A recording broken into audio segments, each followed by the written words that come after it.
വീണ്ടും നമുക്ക് ദൈവത്തിൻ്റെ സന്നിധിയിലേക്ക് വരാം. കർത്താവിൻ്റെ വരവ് തേജസ്സിൽ അവൻ വെളിപ്പെടുമ്പോൾ ആ തേജസ്സിന് യോജിക്കുന്നവരായിരിക്കണം നമ്മൾ. കാര്യം നാമും അവനോടുകൂടെ തേജസ്സിൽ വെളിപ്പെടും എന്നാണ് കൊലോസ്യലേഖനത്തിൽ നമ്മൾ വായിച്ചത്. അങ്ങനെ ആ കൊലോസ്യലേഖനം നമ്മൾ 3-ാം അധ്യായം തുടങ്ങുമ്പോൾ തന്നെ പറയുന്നത് നിങ്ങൾ ഭൂമിയിലുള്ളതല്ല ഉയരത്തിലുള്ളത് തന്നെ ചിന്തിപ്പിൻ. കാര്യം ക്രിസ്തു ഇരിക്കുന്ന ഇടമായ ഉയരത്തിലുള്ളത് ചിന്തിപ്പിൻ. കർത്താവ് എവിടെ ഇരിക്കുന്നത്? ഉയരത്തിൽ.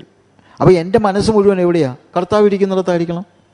കർത്താവിനെ കണ്ടുകൊണ്ട് വേണം ഞാൻ ജീവിക്കാൻ. ഓരോ നിമിഷങ്ങളിലും കർത്താവിനോട് അനുരൂപമായി ജീവിക്കുവാൻ തക്കവണ്ണം നമ്മൾ അതിനുവേണ്ടി തയ്യാറാകണം. ഭൂമിയിലുള്ളതല്ല ഉയരത്തിലുള്ളത് തന്നെ ചിന്തിപ്പീൻ. ഭൂമിയിലുള്ള എൻ്റെ അവയവങ്ങളെ ഞാൻ മരിപ്പിക്കണം. അതാണ് നമ്മൾ അവിടെ കാണുന്നതായ കാര്യം. ഭൂമിയിലുള്ള അവയവങ്ങളെ, എന്നിലേക്ക് പാപത്തിൻ്റെ കെട്ടുകളൊന്നും വരാൻ പാടില്ല. പാപത്തിന് മരിച്ചവരും ക്രിസ്തുവിന് ജീവിക്കുന്നവരുമാണ് നമ്മൾ. പാപത്തിന് മരിച്ചവർ. പാപം വന്ന് വിളിക്കുമ്പോൾ ഞാൻ അനങ്ങത്തില്ല. കാര്യം ഐ എം ഡെഡ്. ഞാൻ മരിച്ചവനാണെന്നുള്ളൊരു ചിന്ത. അതുതന്നെ നമുക്ക് വളരെ ഒരു ആശ്വാസമാണ് കേട്ടോ.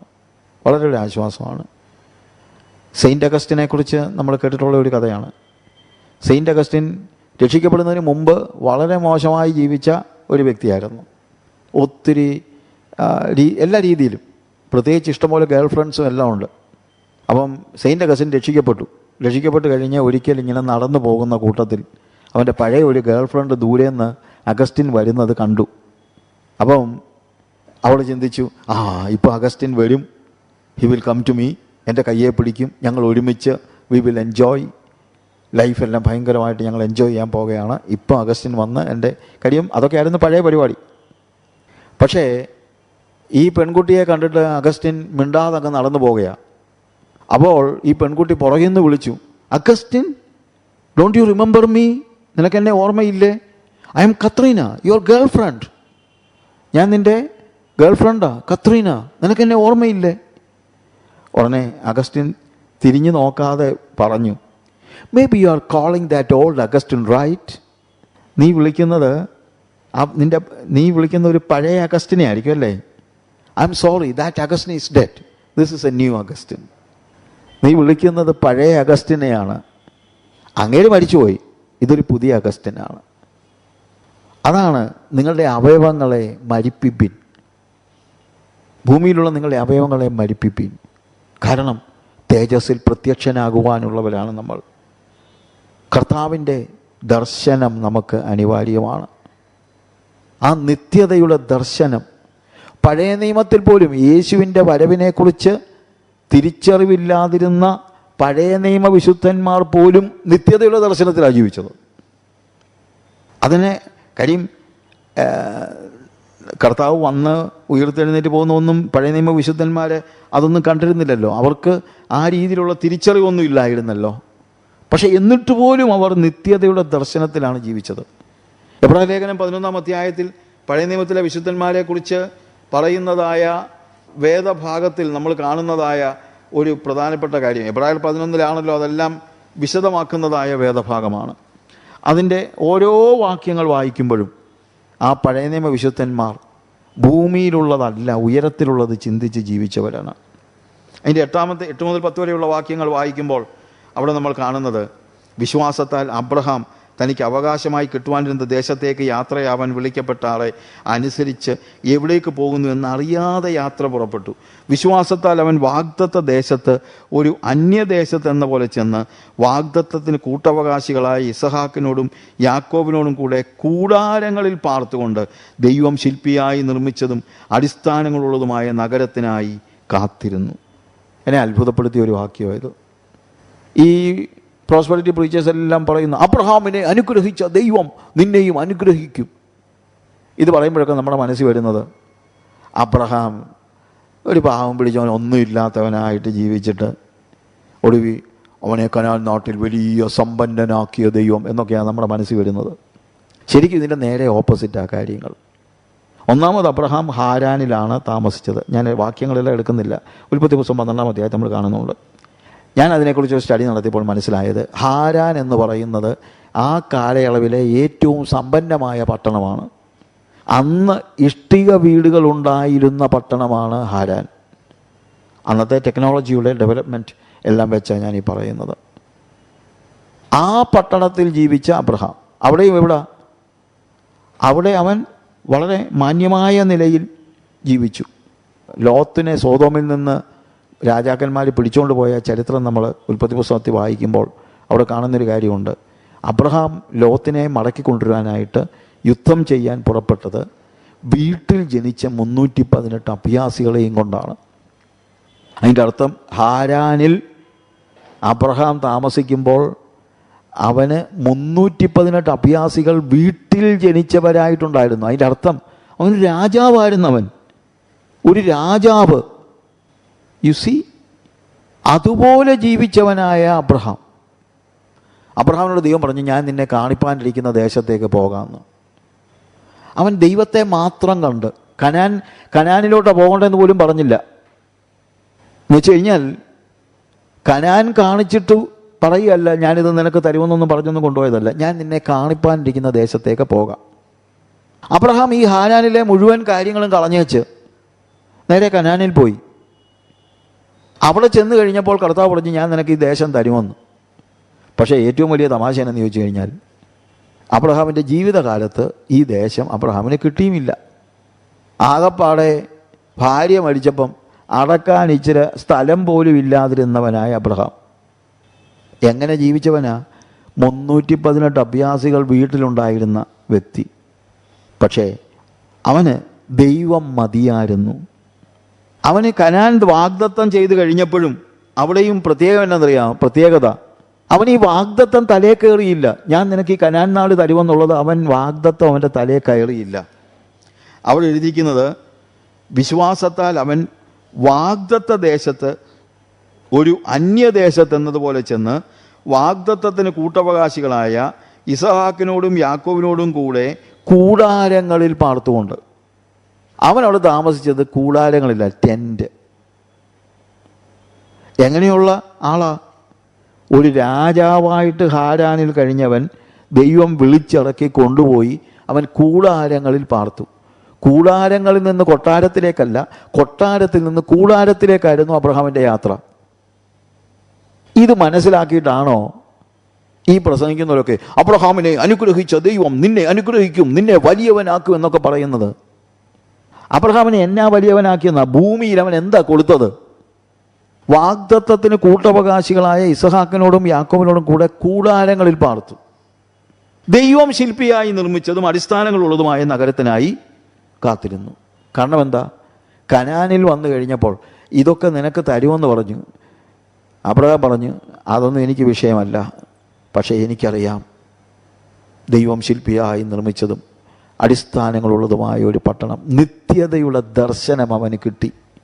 അവൻ വാഗ്ദത്തത്തിന് കൂട്ടവകാശികളായ മകനെയും കൊച്ചുമകനെയും ഇസഹാക്കിനെയും യാക്കോബിനെയും വിളിച്ചിട്ട് പറഞ്ഞു, മോനെ, ഞാൻ ഹാരാനിൽ നിന്ന് പോന്നപ്പോൾ കർത്താവ് ഇവിടെ കനാനിൽ കൊണ്ടുവന്നിട്ട് പറഞ്ഞു ഇത് നിനക്ക് തരാമെന്ന്. ഓ, എന്തോന്നിനാ മക്കളെ, കർത്താവ് നമുക്ക് വാഗ്ദത്തം ചെയ്തിട്ടുണ്ട്, പക്ഷെ ഇതൊന്നും എൻ്റെ തലേ കയറിയില്ല. കാര്യം ഞാനൊരു കാഴ്ച കണ്ടു, ദൈവം ശില്പിയായി നിർമ്മിച്ചതും അടിസ്ഥാനങ്ങളുള്ളതുമായ പട്ടണം ഞാൻ കണ്ടു മക്കളെ.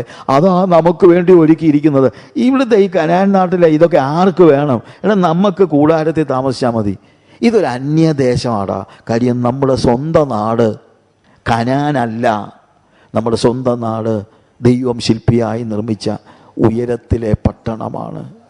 ആ നിത്യതയുടെ ദർശനം കിട്ടിയപ്പോൾ കനാൻ നാട് ഒരു അന്യദേശമായി കാണുവാനുള്ള മാനസികാവസ്ഥയിലേക്ക് അവൻ വന്നു. നമ്മൾ എന്തുകൊണ്ടാ കനാൻ നാടും വലിയ ആനയാണെന്ന് പറഞ്ഞുകൊണ്ട് നടക്കുന്നത്? ദൈവം എനിക്ക് തന്ന അത് ഇത് എന്നൊക്കെ പറഞ്ഞുകൊണ്ട് വലിയ ആനയാണെന്ന് പറഞ്ഞ് നടക്കുന്നതിൻ്റെ കാര്യം എന്നാ? സ്വർഗത്തെക്കുറിച്ച് കണ്ടിട്ടില്ല, സ്വർഗത്തെക്കുറിച്ചുള്ള ദർശനം ഉണ്ടായിട്ടില്ല. സ്വർഗീയ ദർശനം പ്രാപിച്ചവൻ, ഉയരത്തിലുള്ളത് കണ്ടവൻ ഭൂമിയിലുള്ളത് മറക്കും. എന്തുകൊണ്ടാണ് ഈ ഭൗമിക കാര്യങ്ങളുടെ പുറകെ മനുഷ്യൻ നടക്കുന്നത്?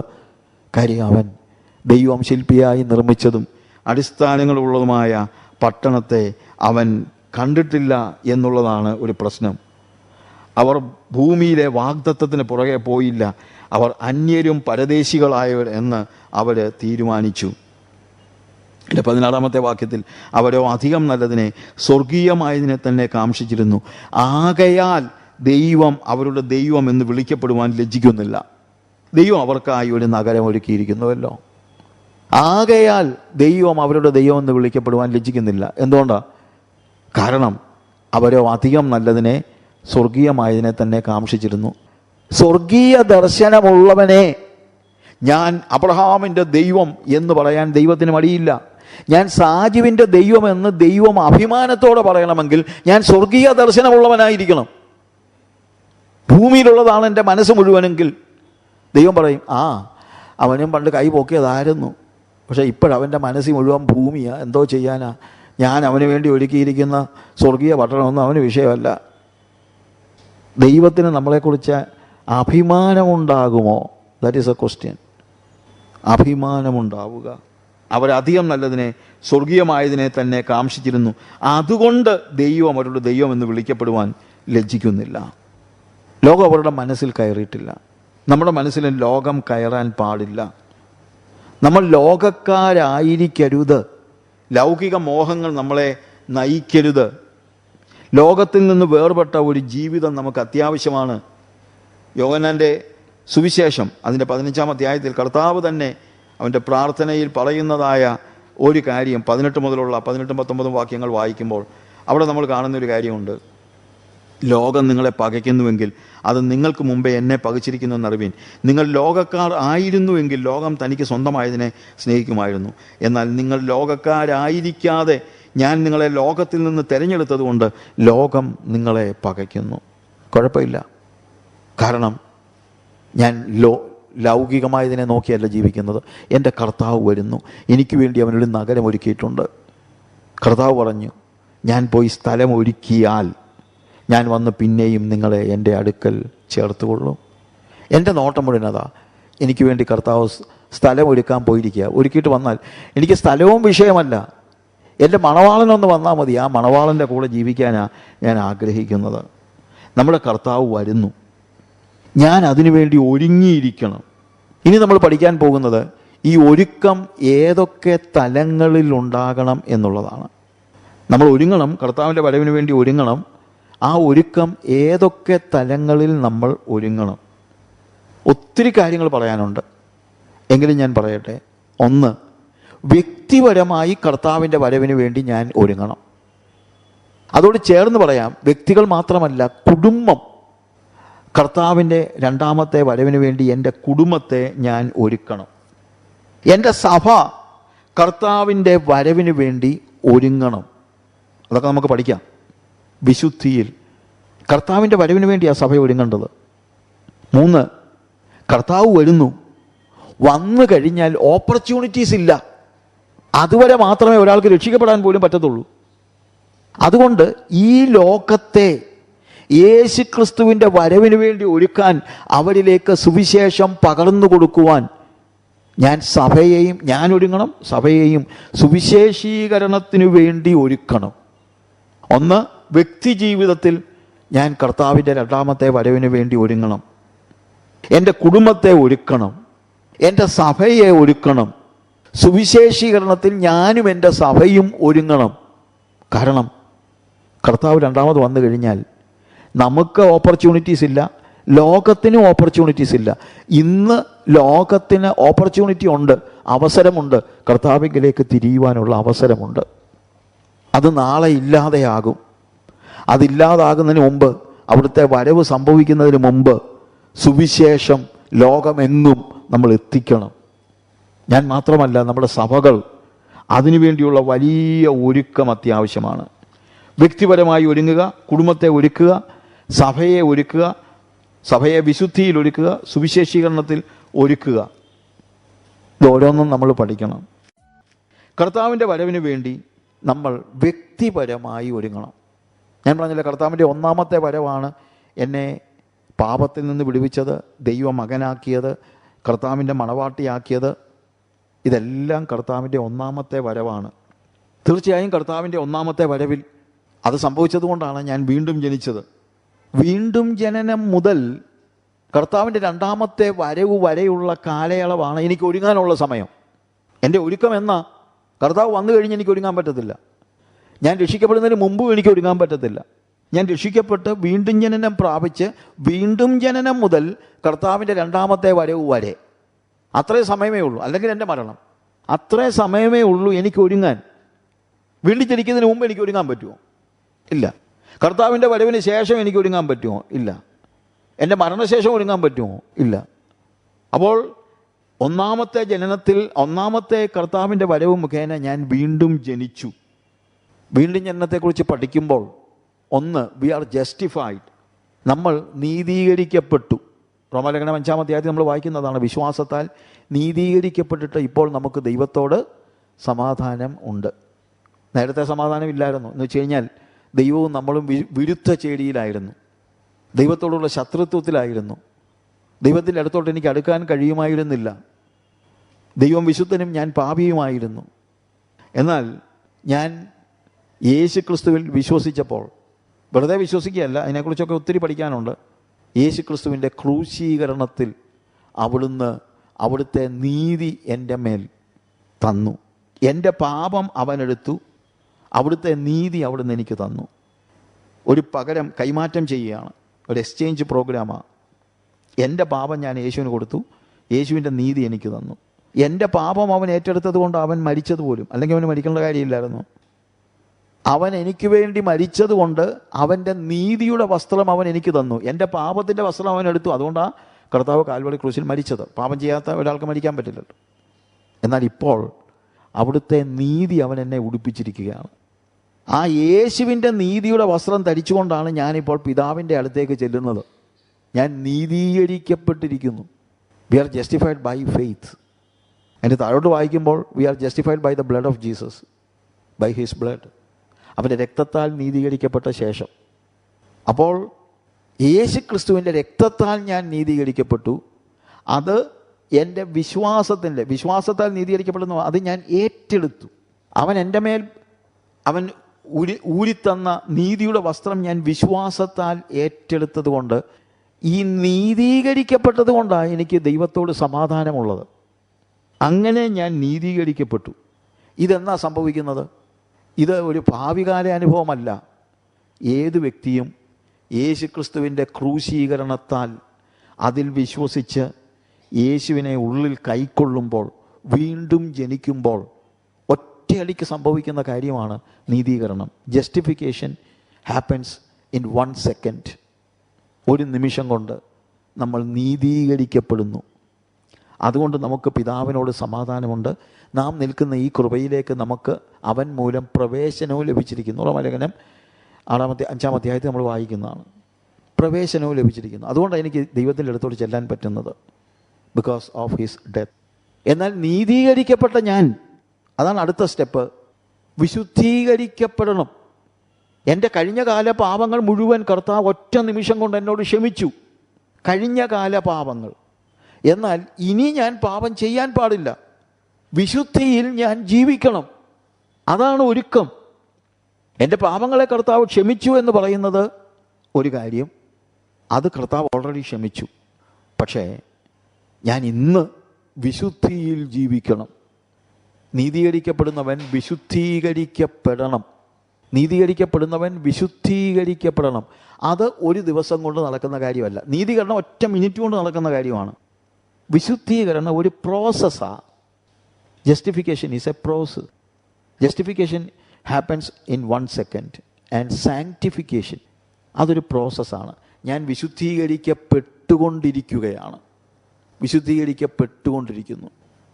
ആ വിശുദ്ധ ജീവിതം, യേശുവിൻ്റെ ജീവിതം ഞാൻ ജീവിച്ച് ഞാൻ വിശുദ്ധീകരിക്കപ്പെട്ടുകൊണ്ടിരിക്കുന്നു. അങ്ങനെ വിശുദ്ധീകരിക്കപ്പെട്ട ഞാൻ തേജസ്സിൽ മുന്നേറി ഒടുവിൽ തേജസ്കരിക്കപ്പെടുന്നു.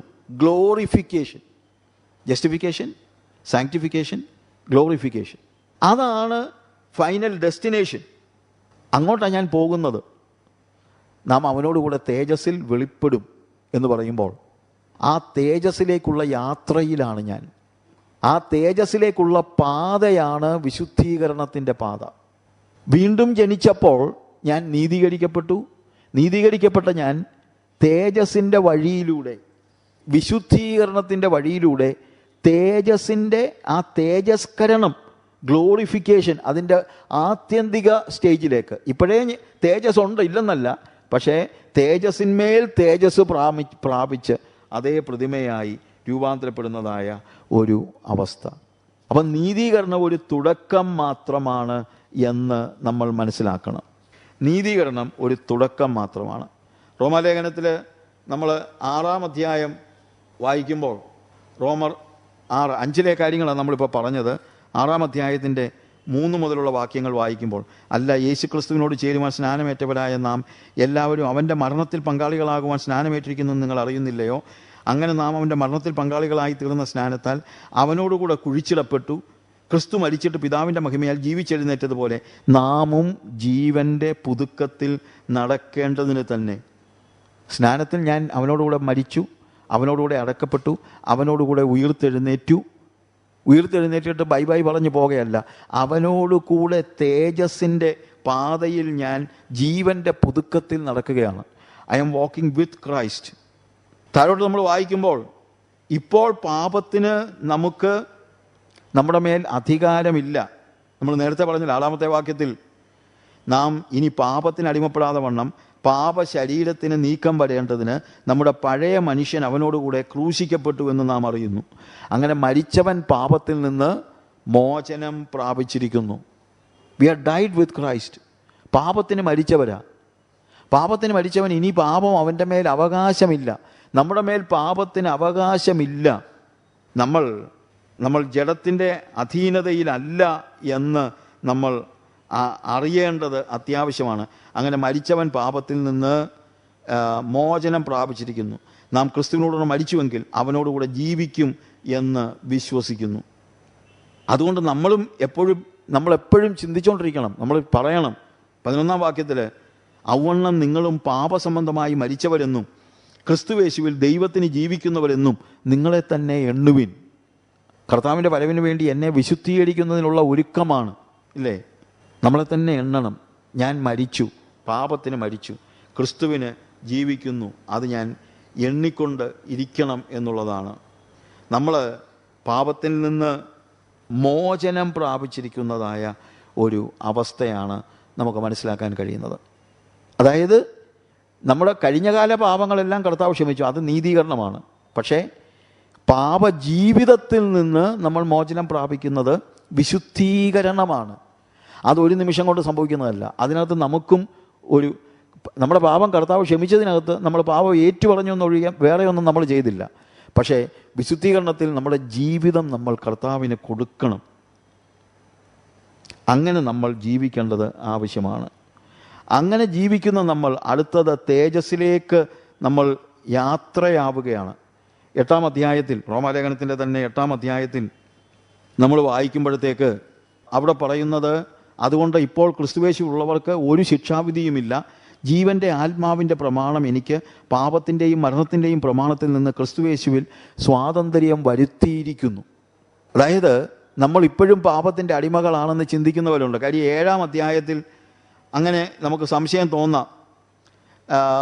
കാര്യം പൗലോസ് തന്നെ പറയുന്ന ചില കാര്യങ്ങളുണ്ട്. അതിൻ്റെ 7-ാം അധ്യായത്തിൽ 19 മുതലുള്ള വാക്യങ്ങൾ വായിക്കുമ്പോൾ, ഞാൻ ചെയ്യുവാൻ ഇച്ഛിക്കുന്ന നന്മ ചെയ്യുന്നില്ലല്ലോ, ഇച്ഛിക്കാത്ത തിന്മയത്ര എന്നിൽ പ്രവർത്തിക്കുന്നത്. 22-ാം വാക്യത്തിൽ, ഉള്ളം കൊണ്ട് ഞാൻ ദൈവത്തിൻ്റെ ന്യായപ്രമാണത്തിൽ രസിക്കുന്നു, എങ്കിലും എൻ്റെ ബുദ്ധിയുടെ പ്രമാണത്തോട് പോരാടുന്ന മറ്റൊരു പ്രമാണം ഞാൻ എൻ്റെ അവയവങ്ങളിൽ കാണുന്നു. അതെൻ്റെ അവയവങ്ങളിലുള്ള പാപപ്രമാണത്തിന് എന്നെ ബദ്ധനാക്കി കളയുന്നു. അയ്യോ, ഞാൻ അരിഷ്ട മനുഷ്യൻ, ഈ മരണത്തിന് അധീനമായ ശരീരത്തിൽ നിന്ന് എന്നെ ആര് വിടുവിക്കും? ഇത് വായിച്ചിങ്ങനെ നിർത്തിക്കഴിഞ്ഞിട്ട് പലപ്പോഴും ആളുകൾ ചിന്തിക്കുന്ന കാര്യം എന്നറിയാമോ? ഇത് പൗലോസിൻ്റെ ഇപ്പോഴത്തെ അവസ്ഥയാണെന്നാണ്. പക്ഷേ അതിനെക്കുറിച്ചല്ല പൗലോസ് പറയുന്നത്. ഞാൻ ന്യായപ്രമാണത്തിൻ്റെ കീഴിലായിരുന്നപ്പോൾ, ന്യായപ്രമാണം എനിക്കറിയാം, ഏതാണ് നന്മയെന്നുള്ളത് എനിക്കറിയാം. പക്ഷെ അത് ചെയ്യാൻ എനിക്ക് കഴിയുന്നില്ല. കാര്യം എന്നിൽ പാപത്തിൻ്റെ ഒരു പ്രമാണം സജീവമാണ്, ന്യായപ്രമാണത്തിൽ. എന്നാൽ ഇപ്പോൾ ഞാൻ ന്യായപ്രമാണത്തിൻ്റെ അധീനതയിലല്ല, ഞാൻ യേശുവിൻ്റെ അധീനതയിലാണ്. അതുകൊണ്ട് ഇനി ഞാൻ അങ്ങനെ ഒരു അടിമയല്ലെന്നാണ് പൗലോസ് പറയുന്നത്. അടിമയല്ല. അയ്യോ, ഞാൻ അരിഷ്ട മനുഷ്യൻ, ഈ മരണത്തിന് അധീനമായ ശരീരത്തിൽ തന്നെ ആരെ വിടുവിക്കും? ഇത് പൗലോസിൻ്റെ ഇപ്പോഴത്തെ കരച്ചിലല്ല. ഒരിക്കൽ എന്നോടൊരു അച്ചായൻ എൻ്റെ അടുത്ത് പറഞ്ഞു, എൻ്റെ പൊന്നു ബ്രദറേ, നമ്മളെന്തോ പറഞ്ഞാലും നമ്മളെല്ലാം പാപികളാണ്. പാപിയല്ലാതെ നമുക്ക് ജീവിക്കാൻ പറ്റുമോ? പൗലോസിന് പോലും പറ്റിയില്ല. പൗലോസ് പോലും പറയുന്നത്, ഞാൻ അരിഷ്ട മനുഷ്യൻ, ഈ പാപത്തിന്, ഈ മരണത്തിന് അധീനമായ ശരീരത്തിൽ എന്നെ ആര് വിടുവിക്കുമെന്ന, പിന്നെ നമ്മുടെ കാര്യം പറയണോ? എൻ്റെ പ്രിയമുള്ളവരെ, ഈ വാക്യം അവിടെ അവസാനിക്കുകയല്ല. അയ്യോ ഞാൻ അരിഷ്ട മനുഷ്യൻ, ഈ മരണത്തിന് അധീനമായ ശരീരത്തിൽ തന്നെ ആര് വിടുവിക്കും? അടുത്ത വാക്യം എന്താ പറയുന്നത്? നമ്മുടെ കർത്താവായ യേശുക്രിസ്തു മുഖാന്തരം ഞാൻ ദൈവത്തിന് സ്തോത്രം ചെയ്യുന്നു. കാര്യം എന്താ? ഈ മരണത്തിൽ നിന്ന് യേശു എന്നെ വിടുവിക്കും. 8-ാം വാക്യത്തിൽ, അതുകൊണ്ട് ഇപ്പോൾ ക്രിസ്തുയേശു ഉള്ളവർക്ക് ഒരു ശിക്ഷാവിധിയുമില്ല. ജീവന്റെ ആത്മാവിൻ്റെ പ്രമാണം എനിക്ക് പാപത്തിൻ്റെയും മരണത്തിൻ്റെയും പ്രമാണത്തിൽ നിന്ന് ക്രിസ്തുയേശുവിൽ സ്വാതന്ത്ര്യം വരുത്തിയിരിക്കുന്നു. ഞാനിപ്പോൾ പാപത്തിൻ്റെ അടിമയല്ല, ഞാൻ ക്രിസ്തുവിൻ്റെ അടിമയാണ്. അങ്ങനെ ക്രിസ്തുയേശുവിലുള്ളവർക്ക്, അതായത് ഇപ്പോൾ ജീവന്റെ ആത്മാവിൻ്റെ പ്രമാണം എന്നിൽ വ്യാപരിക്കുന്നത് ന്യായപ്രമാണമല്ല, ജീവന്റെ ആത്മാവിൻ്റെ പ്രമാണം എനിക്ക് പാപത്തിൻ്റെയും മരണത്തിൻ്റെയും പ്രമാണത്തിൽ നിന്ന് ക്രിസ്തുയേശുവിൽ സ്വാതന്ത്ര്യം വരുത്തിയിരിക്കുന്നു. നോക്കുക, 4-ാം വാക്യത്തിൽ, ജഡത്തെയല്ല ആത്മാവിനെ അത്ര അനുസരിച്ച് നടക്കുന്ന നമ്മിൽ ന്യായപ്രമാണത്തിൻ്റെ നീതി നിവർത്തിയാകേണ്ടതിന് തന്നെ. അവിടെ താഴോട്ട് നമ്മൾ വായിക്കുമ്പോഴെല്ലാം സമയമില്ലാത്തതുകൊണ്ടാണ് ഞാനത് ഒത്തിരി വായിക്കാത്തത്. 9-ാം വാക്യത്തിൽ, നിങ്ങളോ ദൈവത്തിൻ്റെ ആത്മാവ് നിങ്ങളിൽ വസിക്കുന്നു എങ്കിൽ എന്ന് വരികിൽ ജഡസ്വഭാവമുള്ളവരല്ല ആത്മസ്വഭാവമുള്ളവരത്രേ. ക്രിസ്തുവിൻ്റെ ആത്മാവില്ലാത്തവൻ അവനുള്ളവൻ അല്ല. നിങ്ങൾ ജഡത്തെ അനുസരിച്ച് ജീവിക്കുന്നുവെങ്കിൽ മരിക്കും നിശ്ചയം. ആത്മാവിനാൽ ശരീരത്തിൻ്റെ പ്രവൃത്തികളെ മരിപ്പിക്കുന്നുവെങ്കിലോ നിങ്ങൾ ജീവിക്കും. ദൈവാത്മാവ് നടത്തുന്നവൻ ഏവനും ദൈവത്തിൻ്റെ മക്കൾ ആകുന്നു. We are children of God. നമ്മളെ നയിക്കുന്നതും നടത്തുന്നതും പരിശുദ്ധാത്മാവാണ്, ദൈവത്തിൻ്റെ ആത്മാവാണ്. ആ ദൈവത്തിൻ്റെ ആത്മാവ് നമ്മളെ നടത്തണം. ഇനി നമ്മൾ പാപത്തിൻ്റെ അധീനതയിൽ ജീവിക്കരുത്. ഒരു വിശുദ്ധ ജീവിതം നമുക്ക് ആവശ്യമുണ്ട്. അതാണ് കർത്താവിൻ്റെ വരവിന് വേണ്ടിയുള്ള ഒരുക്കം എന്ന് പറയുന്നത്. കാര്യം നമ്മൾ ദൈവത്തിൻ്റെ മക്കളാണ്. നാം ദൈവത്തിൻ്റെ മക്കളെന്ന് ആത്മാവ് താനും നമ്മളെ ആത്മാവോട് സാക്ഷ്യം പറയുന്നു. നമ്മളീ മുന്നോട്ടുള്ള യാത്രയിൽ അവിടെ 18-ാമത്തെ വാക്യത്തിൽ പറയുന്നത് എന്താണെന്നറിയാമോ? അവിടെ പറയുന്നത്, നമ്മിൽ വെളിപ്പെടുവാനുള്ള തേജസ് വിചാരിച്ചാൽ, നമ്മളിൽ വെളിപ്പെടുവാനുള്ള തേജസ് വിചാരിച്ചാൽ. അപ്പോൾ നമ്മൾ എന്താ വെളിപ്പെടാനിരിക്കുന്നത്? തേജസ്, ഗ്ലോറിഫിക്കേഷൻ. ആ 18 മുതലുള്ള എല്ലാ വാക്യങ്ങളും നമ്മൾ കാണുന്നത് മുഴുവൻ അതിൻ്റെ ആ കാര്യമാണ്. 20-ാമത്തെ വാക്യത്തിൽ, സൃഷ്ടി ദ്രവത്വത്തിൻ്റെ ദാസ്യത്തിൽ നിന്ന് വിടുതലും ദൈവമക്കളുടെ തേജസ്സാകുന്ന സ്വാതന്ത്ര്യവും പ്രാപിക്കുമെന്നുള്ള പ്രത്യാശയോടെ ആശയ്ക്ക് മായ്ക്ക് കിട്ടും. ദൈവമക്കൾക്ക് സൃഷ്ടി തന്നെ, നമ്മളെ മാത്രമല്ല നമ്മളെ ചുറ്റുമുള്ള സൃഷ്ടി പോലും കർത്താവ് നമ്മിൽ വെളിപ്പെടുത്തുന്ന തേജസ്സിനെ പ്രതീക്ഷിച്ച സൃഷ്ടി പോലും ആയിരിക്കുന്നതാ എന്ന നമ്മൾ കാണുന്നതായ കാര്യം. അവിടെ ഓരോ വേദഭാഗങ്ങളും നമ്മൾ വായിക്കുമ്പോൾ നമ്മൾ കാണുന്നതാണ്. 29-ാമത്തെ വാക്യത്തിൽ, അവൻ മുന്നറിഞ്ഞവരെ തൻ്റെ പുത്രൻ അനേകം സഹോദരന്മാരിൽ ആദ്യജാതനാകേണ്ടതിന് അവൻ്റെ സ്വരൂപത്തോടെ സദൃശ്യം അനുരൂപരാകുവാൻ മുൻ നിയമിച്ചിരിക്കുന്നു. മുൻ നിയമിച്ചവരെ വിളിച്ചും വിളിച്ചവരെ നീതീകരിച്ചും നീതീകരിച്ചവരെ തേജസ്കരിച്ചുമിരിക്കുന്നു. നീതീകരിച്ചവരെ തേജസ്കരിച്ചുമിരിക്കുന്നു. ആ ഭാഗങ്ങളൊക്കെ എടുത്ത് പ്രത്യേകമായിട്ട് പഠിക്കണമെന്ന് എനിക്ക് ആഗ്രഹമുണ്ട്. തേജസ്കരിക്കുന്നു. ആ തേജസ്കരണത്തിലേക്കുള്ള യാത്രയിലാണ് നമ്മൾ എന്ന് നമ്മൾ മനസ്സിലാക്കണം. നമ്മൾ അവനെ പ്രതിബിംബിക്കുന്നവരായിരിക്കണം. പ്രതിബിംബിക്കുന്നു, അതേ പ്രതിമയായി അവനെപ്പോലെ തന്നെ ആകണം. അതായത് കർത്താവിൻ്റെ വരവിങ്കൽ നമ്മൾ കർത്താവിനോട് സദൃശന്മാരാകണം. കർത്താവിൻ്റെ 2 കൊരിന്ത്യരുടെ ലേഖനം, ഞാൻ വാക്യങ്ങൾ പെട്ടെന്ന് അങ്ങ് പറഞ്ഞു പോകുകയാണ്. 2 കൊരിന്ത്യരുടെ ലേഖനം 3-ാം അധ്യായം അതിൻ്റെ 18-ാമത്തെ വാക്യം വായിക്കുമ്പോൾ നമ്മളിവിടെ കാണുന്നത്, 18-ാമത്തെ വാക്യത്തിൽ, എന്നാൽ മൂടുപടം നീങ്ങിയ മുഖത്ത് കർത്താവിൻ്റെ തേജസ്സിനെ കണ്ണാടി പോലെ പ്രതിബിംബിക്കുന്നവരായി നാം എല്ലാവരും ആത്മാവാകുന്ന കർത്താവിൻ്റെ ദാനമായി തേജസ്സിന്മേൽ തേജസ് പ്രാപിച്ച് അവൻ്റെ അതേ പ്രതിമയായി രൂപാന്തരപ്പെടുന്നു. തേജസ്സിന്മേൽ തേജസ് പ്രാപിച്ച്. അപ്പോൾ ഇപ്പോഴേ നമ്മൾ തേജസ്സിലാണ് യാത്ര. പക്ഷേ തേജസ്സിൻ്റെ പൂർത്തീകരണത്തിൽ നമ്മൾ എത്തുന്നില്ല. നമ്മൾ അവിടെ എത്തുമ്പോൾ നമ്മൾ അവൻ്റെ അതേ പ്രതിമയായി രൂപാന്തരപ്പെടും. യേശുക്രിസ്തുവിനെ പോലെ തന്നെ അവൻ്റെ അതേ പ്രതിമയായി നമ്മൾ രൂപാന്തരപ്പെടും എന്നുള്ളതാണ് നമുക്ക് മനസ്സിലാക്കുന്ന കഴിയുന്ന കാര്യം. കർത്താവിൻ്റെ തേജസ്സിനെ കണ്ണാടി പോലെ പ്രതിബിംബിക്കുന്നവരായി. ഞാൻ പറഞ്ഞല്ലോ, ലേവ്യപുത്രന്മാരെ ശുദ്ധീകരിക്കുമ്പോൾ ആ പൊന്ന് ശുദ്ധിയായോ എന്നറിയാനായിട്ട് ഗോൾഡ് സ്മിത്ത് എന്ത് ചെയ്യുന്നു? അത് അടിച്ചു പരത്തി മുഖം നോക്കുമ്പോൾ ഗോൾഡ് സ്മിത്തിൻ്റെ പൊൻപണിക്കാരൻ്റെ മുഖം അതിനകത്ത് പ്രതിഫലിക്കുകയാണെങ്കിൽ അത് ശുദ്ധിയുള്ളതാണ്. അതേ പ്രതിമയായി നമ്മൾ രൂപാന്തരപ്പെടുന്നു. അതിനിടയ്ക്ക് ചിലപ്പം അഗ്നിശോധനയൊക്കെ ഉണ്ടായെന്നിരിക്കും. പക്ഷേ ആത്യന്തികമായി നമ്മൾ അവൻ്റെ തേജസ്സിനെ പ്രാപിക്കുകയാണ്. അവൻ്റെ അതേ പ്രതിമയായി രൂപാന്തരപ്പെടുകയാണ്. അതാണ് നമ്മുടെ ഒരുക്കം. അവൻ്റെ വരവിന് വേണ്ടി നമ്മൾ ഒരുങ്ങുക എന്ന് പറഞ്ഞു കഴിഞ്ഞാൽ അവൻ്റെ തേജസ് പ്രാപിക്കാനാണ് നമ്മൾ ഒരുങ്ങേണ്ടത്. തേജസ്സിന്മേൽ തേജസ് പ്രാപിച്ച് അവൻ്റെ അതേ പ്രതിമയായി രൂപാന്തരപ്പെടുന്നു. നീതീകരണം ഒരു നിമിഷം കൊണ്ട് സംഭവിക്കുന്നതാണ്. വിശുദ്ധീകരണം എന്ന് പറയുന്നത് തേജസ്സിലേക്കുള്ള ഒരു പാതയാണ്. എന്നാൽ തേജസ്കരണം എന്ന് പറയുന്നത് നമ്മുടെ ഡെസ്റ്റിനേഷനാണ്. നീതീകരണം, വിശുദ്ധീകരണം, തേജസ്കരണം. ആ തേജസ് പ്രാപിക്കാനുള്ള മോഹത്തോടുകൂടെ വേണം ഞാനിവിടെ ജീവിക്കാൻ. എൻ്റെ മനസ്സിൽ മുഴുവൻ അതാണ് കർത്താവിൻ്റെ ഉള്ള ഒരുക്കം. ഇത് ഒരു നിമിഷം കൊണ്ട് നടക്കുന്ന കാര്യമായിരിക്കത്തില്ല. കർത്താവിൻ്റെ അതേ പ്രതിമയായി നമ്മൾ രൂപപ്പെടുന്നത്. ഇപ്പോൾ ഒരു കുഞ്ഞിൻ്റെ കാര്യം എടുക്കുക. ഈ കുഞ്ഞ് 2 വയസ്സുള്ളപ്പോൾ അത് നടക്കാൻ തുടങ്ങുമ്പോൾ അപ്പനെ പോലെ ഒറ്റയടിക്ക് നടക്കത്തില്ല. ചിലപ്പം 1-2 പ്രാവശ്യം വീണെന്നൊക്കെ ഇരിക്കും. പക്ഷേ വേറൊരു കാര്യമുണ്ട്, കുറച്ച് കഴിയുമ്പോൾ അത് നടന്ന് അതിൻ്റെ അപ്പൻ നടക്കുന്ന പോലെ തന്നെ നടക്കും. ഒരു നിമിഷം കൊണ്ടല്ല. പക്ഷേ ആ കുഞ്ഞിൽ അപ്പൻ്റെ ജീവനുണ്ട്.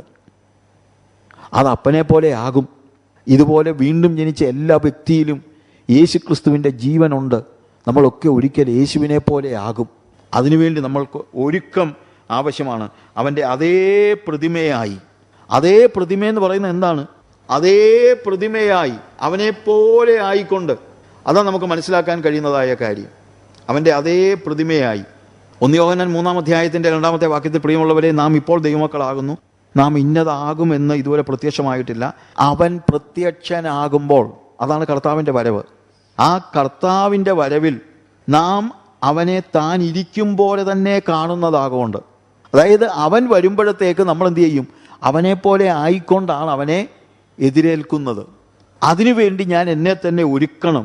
നാം അവനോട് സദൃശ്യന്മാരാകും എന്ന് നാം അറിയുന്നു.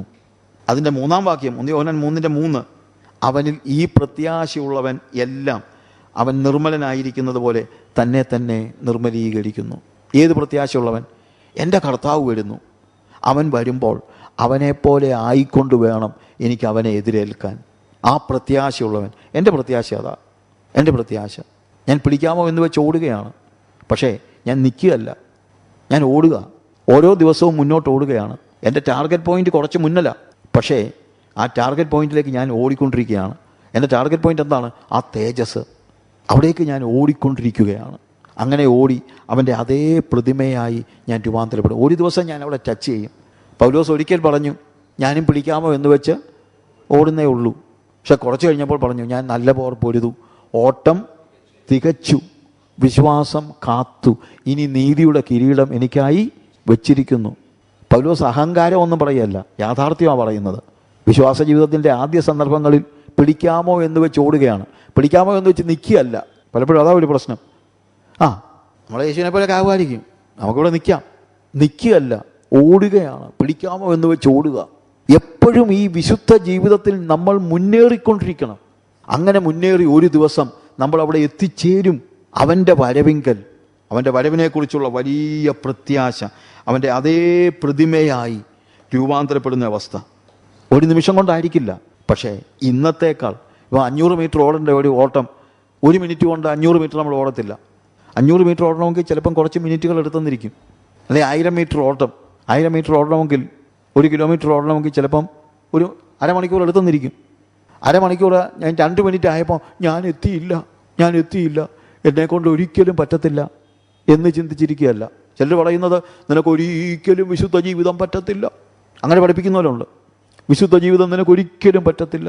പിന്നെ യേശു ജീവിച്ചു, അത് മതി, നിനക്ക് പകരം യേശു ജീവിച്ചിട്ടുണ്ട്, യേശു നിൻ്റെ പകരക്കാരനാണെന്ന് പറയുന്ന ടീച്ചിങ് ഉണ്ട്. യേശു എൻ്റെ പകരക്കാരൻ എവിടാണെന്നറിയാമോ? ക്രൂശിൽ അവൻ എൻ്റെ പകരക്കാരനാ. എനിക്ക് പകരമായിട്ട് അവൻ ക്രൂശിൽ മരിച്ചു.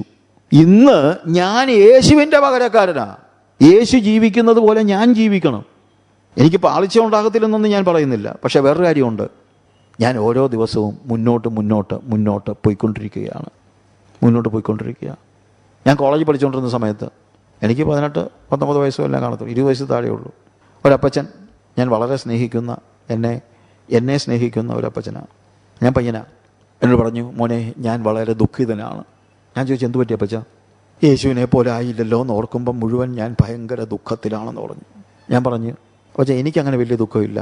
അതെന്താ, യേശുവിനെ പോലെ ആകണമെന്നല്ലേ മോനെക്കുറിച്ചുള്ള ദൈവേഷ്ടം? ഞാൻ പറഞ്ഞു അതെ. എന്നിട്ട് മോൻ യേശുവിനെ പോലെ ആയോ? ഇല്ല. എന്നിട്ട് എന്നാ മോന് ദുഃഖമില്ലാത്ത? ഞാൻ പറഞ്ഞു 10 നിലയുള്ള ഒരു കെട്ടിടം കയറണമെങ്കിൽ ചിലപ്പോൾ 10 മിനിറ്റ് എടുക്കും. 1 മിനിറ്റ് കഴിയുമ്പം ഞാൻ മോളിൽ ചെന്നില്ലല്ലോ എന്ന് പറഞ്ഞാൽ ഞാൻ കരയത്തൊന്നുമില്ല. ഞാൻ നോക്കുന്നത് ഞാൻ കയറുകയാണോ. 3 മിനിറ്റേ ആയുള്ളൂ. 3 നില കെട്ടിടം 3 നിലയായി, 3 മിനിറ്റായി. പക്ഷെ ഞാൻ കയറുകയാണ്. അവിടെ ഞാൻ നിൽക്കത്തില്ല. മോളിൽ ചെല്ലുന്നത് വരെ ഞാൻ നിൽക്കത്തില്ല. കാര്യം എൻ്റെ ലക്ഷ്യമെന്ന് പറയുന്നത് 10 നിലയുള്ള കെട്ടിടത്തിൻ്റെ മണ്ടയ്ക്ക് കയറുക എന്നുള്ളതാണ്. എന്നതുപോലെ യേശുവിനെ പോലെ ആകുക എന്നുള്ളതാണ് എൻ്റെ ലക്ഷ്യം. പക്ഷെ ഞാൻ കയറിക്കൊണ്ടിരിക്കുകയാണ്, നിൽക്കുകയല്ല, ഇടത്തോട്ടോ വലത്തോട്ടോ പോവുകയല്ല. I am climbing. ഞാൻ കയറുകയാണ്. കാരണം അവൻ്റെ വരവ്, അവൻ വരുമ്പോൾ എനിക്ക് വലിയൊരു പ്രത്യാശയുണ്ട്. തേജസ്സിൽ അവൻ്റെ മുഖം എനിക്ക് കാണണം. അവൻ്റെ തേജസ്സിനെ ഞാൻ പ്രതിഫലിപ്പിക്കണം. ഞാൻ നിൽക്കത്തില്ല, ഞാൻ ഇടത്തോട്ടും പോകത്തില്ല, വലത്തോട്ടും പോകത്തില്ല. ഞാൻ കയറും. പിടിക്കാമോ എന്ന് വെച്ച് ഞാൻ ഓടുകയാണ്. ഒരു ദിവസം എനിക്കറിയാം, ഞാൻ പറയും, ഞാൻ നല്ല പോർ പൊരുതു, ഓട്ടം തികച്ചു, വിശ്വാസം കാത്തു. ഒരിക്കലും എനിക്ക് പറ്റത്തില്ലെന്ന് ഞാൻ പറയത്തില്ല. നിനക്ക് എന്താണേലും ജീവിക്കാൻ പറ്റില്ല, എന്നാൽ പിന്നെ ജീവിക്കണ്ട. അങ്ങനെ ഈ പലപ്പോഴും ഈ ടീച്ചിങ്ങിനകത്തൊക്കെ ഉണ്ടാകുന്ന പ്രശ്നം ഇതാ. നിനക്കൊരിക്കലും ഒരു വിശുദ്ധ ജീവിതം പറ്റത്തില്ലെന്ന് പറഞ്ഞു കഴിഞ്ഞാൽ പിന്നെ അവൻ ജീവിക്കാൻ പോലും പരിശ്രമിക്കത്തില്ല. അങ്ങനെയുള്ള ടീച്ചിങ്ങിൻ്റെയൊക്കെ പ്രോബ്ലം അതാണ്. അതിനകത്തൊന്നും നിങ്ങൾ വീണു പോകരുത്. വിശുദ്ധ ജീവിതം ദൈവം നമ്മളിൽ നിന്ന് പ്രതീക്ഷിക്കുന്നതാണ്. കാരണം അവൻ്റെ വരവിന് വേണ്ടി നമ്മൾ വിശുദ്ധിയിൽ നമ്മളെ തന്നെ ഒരുക്കണം. അവൻ്റെ അതേ പ്രതിമ നമ്മൾ 1 പത്രോസിൻ്റെ ലേഖനം 1-ാം അധ്യായത്തിൻ്റെ 14 മുതലുള്ള വാക്യങ്ങൾ വായിക്കുമ്പോൾ അവിടെ നമ്മൾ കാണുന്നത്, പണ്ട് നിങ്ങളുടെ അജ്ഞാനകാലത്തുണ്ടായിരുന്ന മോഹങ്ങളെ മാതൃകയാക്കാതെ നിങ്ങളെ വിളിച്ച വിശുദ്ധനൊത്തവണ്ണം അനുസരണമുള്ള മക്കളായി എല്ലാ നടപ്പിലും വിശുദ്ധരാകുവിൻ. കർത്താവ് വരാൻ പോകുകയാണ്. അതുകൊണ്ട് നിങ്ങളെ വിളിച്ച വിശുദ്ധനൊത്തവണ്ണം അനുസരണമുള്ള മക്കളായി എല്ലാ നടപ്പിലും വിശുദ്ധരാകുവിൻ. ഞാൻ വിശുദ്ധനാകയാൽ നിങ്ങളും വിശുദ്ധരായിരിപ്പീൻ എന്ന് എഴുതിയിരിക്കുന്നുവല്ലോ. എന്നെ കൊണ്ടൊന്നും വിശുദ്ധനാകാനൊന്നും പറ്റത്തില്ല, പിന്നെ ഞാനിപ്പോൾ പരിശ്രമിച്ചിട്ട് കാര്യമില്ല. ചിലപ്പോൾ ആളുകൾ ചോദിക്കും, ആരാ വിശുദ്ധന്മാർ അല്ലേ? അങ്ങനെയൊക്കെ ചോദിക്കുന്നവരുണ്ട്. ആരാ വിശുദ്ധന്മാർ? നീ അതിനെക്കുറിച്ചൊന്നും വിഷമിക്കണ്ട. നിന്നോട് പറഞ്ഞിരിക്കുന്ന കാര്യം നീ അങ്ങ് ചെയ്താൽ മതി. ദൈവത്തിൻ്റെ വചനം എന്നോട് പറയുന്നു, ഞാൻ വിശുദ്ധനായിരിക്കുന്നത് പോലെ നിങ്ങളും വിശുദ്ധരായിരിപ്പീൻ. അതുകൊണ്ട് നിങ്ങളെ വിളിച്ച വിശുദ്ധനൊത്തവണ്ണം അനുസരണമുള്ള മക്കളായി എല്ലാ നടപ്പിലും വിശുദ്ധരാകുവിൻ. അത് എന്നോടുള്ള കൽപ്പനയാണ്. അതിനുള്ള ശക്തി എനിക്കില്ല. പക്ഷേ പരിശുദ്ധാത്മാവ് എന്നെ ശക്തീകരിക്കും. നിനക്ക് പറ്റത്തില്ല എന്ന് പറയുന്ന ഉപദേശമല്ല. എനിക്ക് സ്വന്തം ശക്തി കൊണ്ട് കഴിയില്ല. പക്ഷേ അതിനാണ് ദൈവം തൻ്റെ പരിശുദ്ധാത്മാവിനെ എനിക്ക് നൽകിയിരിക്കുന്നത്. പരിശുദ്ധാത്മാവ് എന്നെ വിശുദ്ധിയിൽ നടത്തും എന്നുള്ളത് നമ്മൾ മനസ്സിലാക്കണം. വിശുദ്ധിയിൽ ഒരുങ്ങുക, അതാണ് വ്യക്തിപരമായ ജീവിതത്തിൽ കർത്താവിൻ്റെ വരവിന് വേണ്ടിയുള്ള ഒരുക്കത്തിൽ നമ്മൾ ഒരുങ്ങേണ്ടത്. വിശുദ്ധിയിൽ ഒരുങ്ങുക. അത് വ്യക്തികളും സഭയും ഒരുങ്ങണം. വ്യക്തികളും സഭകളും അതിനു വേണ്ടി ഒരുങ്ങണം. കർത്താവിൻ്റെ വരവിന് വേണ്ടി, കർത്താവിൻ്റെ വരവും നമ്മളെ ഒരുക്കവുമാണല്ലോ നമ്മൾ പഠിക്കുന്നത്. നമ്മളെന്താണ്? വിശുദ്ധിയിൽ നമ്മൾ ഒരുങ്ങണം. നമ്മുടെ സഭ ഒരുങ്ങണം, നമ്മൾ ഒരുങ്ങണം, വ്യക്തിപരമായി ഒരുങ്ങണം. ദൈവം നമ്മളെ വിളിച്ച് ഈ ഭൂമിയിലാക്കിയിരിക്കുന്നു. എന്താ ദൈവം ആഗ്രഹിക്കുന്നത്? എന്താണ് ദൈവത്തിന് നമ്മളെക്കുറിച്ചുള്ള പ്രതീക്ഷ എന്ന് ചോദിച്ചാൽ, നമ്മളെ ഈ ഭൂമിയിലാക്കിയിരിക്കുന്നത് എന്തിനു വേണ്ടിയാണ് എന്ന് നമ്മളോട് കർത്താവ്, അല്ലെങ്കിൽ ദൈവവചനം എന്താ അതിനെക്കുറിച്ച് പറയുന്നത്? 1 തെസ്സലോനിക്കർ 4-ാം അധ്യായം അതിൻ്റെ 3-ാമത്തെ വാക്യത്തിൽ ദൈവവചനം കൃത്യമായിട്ട് പറയുന്നു, ദൈവത്തിൻ്റെ ഇഷ്ടമോ നിങ്ങളുടെ ശുദ്ധീകരണം തന്നെ. പ്രിയമുള്ളവരെ, ദൈവം നമ്മളിൽ നിന്ന് പ്രതീക്ഷിക്കുന്നത് എന്താ? വിശുദ്ധി. അല്ലാതെ എന്തോന്നാ ദൈവം നമ്മളിൽ നിന്ന് പ്രതീക്ഷിക്കുന്നത്? നമ്മളുടെ ചാട്ടവും മറിച്ചിലും അത്ഭുതവും ഒന്നുമല്ല. ദൈവം അത്ഭുതമൊക്കെ പ്രവർത്തിക്കും, ഞാൻ അതിനെതിരൊന്നുമല്ല. പക്ഷേ വേറൊരു കാര്യമുണ്ട്, അതിനിടയ്ക്ക് നിങ്ങൾ വിശുദ്ധിയെക്കുറിച്ചുകൂടെ പറയണം. വിശുദ്ധിയെക്കുറിച്ച് എന്തുകൊണ്ടാണ്? കാര്യം ദൈവത്തിൻ്റെ ഇഷ്ടമോ നിങ്ങളുടെ ശുദ്ധീകരണം തന്നെ. നിങ്ങൾ ദുർനടപ്പ് വിട്ടൊഴിഞ്ഞ് എന്ന് പറഞ്ഞ് താഴോട്ട് പറയുകയാണ്. അതെല്ലാം വായിക്കണം, മൊത്തം നിങ്ങൾ വായിക്കുക. അതിൻ്റെ 7ഉം 8ഉം വാക്യങ്ങൾ വായിക്കുമ്പോൾ ദൈവം നമ്മെ അശുദ്ധിക്കല്ല വിശുദ്ധീകരണത്തിനത്രേ വിളിച്ചത്. ആകയാൽ തുച്ഛീകരിക്കുന്നവൻ മനുഷ്യനെയല്ല, തൻ്റെ പരിശുദ്ധാത്മാവിനെ നിങ്ങൾക്ക് തരുന്ന ദൈവത്തെ തന്നെ തുച്ഛീകരിക്കുന്നു. എന്താ ഇതിൻ്റെ അർത്ഥം? ദൈവം നമ്മളിൽ നിന്ന് പ്രതീക്ഷിക്കുന്നത് വിശുദ്ധിയാണ്. അല്ലാതെ വേറെ ഒന്നുമല്ല ദൈവം പ്രതീക്ഷിക്കുന്നത്. ദൈവം നമ്മളിൽ നിന്ന് പ്രതീക്ഷിക്കുന്നത് നമ്മൾ ഈ ലോകത്തിൽ ധനികരാകണമെന്നോ ഇവിടെ വലിയ പൊസിഷൻ എടുക്കണമെന്നോ ഒന്നുമല്ല. ദൈവം നിങ്ങളെ ഏതെങ്കിലും ഒരു പൊസിഷനിൽ ആക്കുന്നെങ്കിൽ ആക്കിക്കോട്ടെ, പക്ഷേ അതൊന്നും നിങ്ങളുടെ തലയ്ക്ക് പിടിക്കരുത്. നിങ്ങളെ ഇന്ത്യയുടെ പ്രസിഡൻ്റ് ആക്കിയാലും അത് നിങ്ങളുടെ തലയ്ക്ക് പിടിക്കരുത്. നിങ്ങളുടെ തലയ്ക്ക് പിടിക്കരുത്. അത് നിങ്ങൾ മനസ്സിലാക്കണം. നമ്മളെ സംബന്ധിച്ചിടത്തോളം അതൊന്നും അല്ല ദൈവം നമ്മളിൽ നിന്ന് പ്രതീക്ഷിക്കുന്നത്. ദൈവം നമ്മളിൽ നിന്ന് പ്രതീക്ഷിക്കുന്നത് നമ്മൾ വിശുദ്ധീകരിക്കപ്പെടുക എന്നുള്ളതാണ്. ദൈവം നമ്മെ അശുദ്ധിക്കല്ല, വിശുദ്ധീകരണത്തിനത്രേ വിളിച്ചിരിക്കുന്നത്. That is a most important thing. ദൈവം നമ്മളെ വിളിച്ചിരിക്കുന്നത് വിശുദ്ധീകരണത്തിന് വേണ്ടിയാണ്. God has called us for holiness, sanctification. അതിനു വേണ്ടിയാണ്. ആകയാൽ തുച്ഛീകരിക്കുന്നവൻ മനുഷ്യനെയല്ല, തൻ്റെ പരിശുദ്ധാത്മാവിനെ നിങ്ങൾക്ക് തരുന്ന ദൈവത്തെ തന്നെ തുച്ഛീകരിക്കുന്നു. എന്താ അതിൻ്റെ അർത്ഥം? ഈ വിശുദ്ധ ജീവിതം ജീവിക്കുവാൻ നിനക്ക് സ്വയമായിട്ട് ശക്തിയില്ല. അതിനാണ് ദൈവം തൻ്റെ പരിശുദ്ധാത്മാവിനെ നിങ്ങൾക്ക് നൽകിയത്.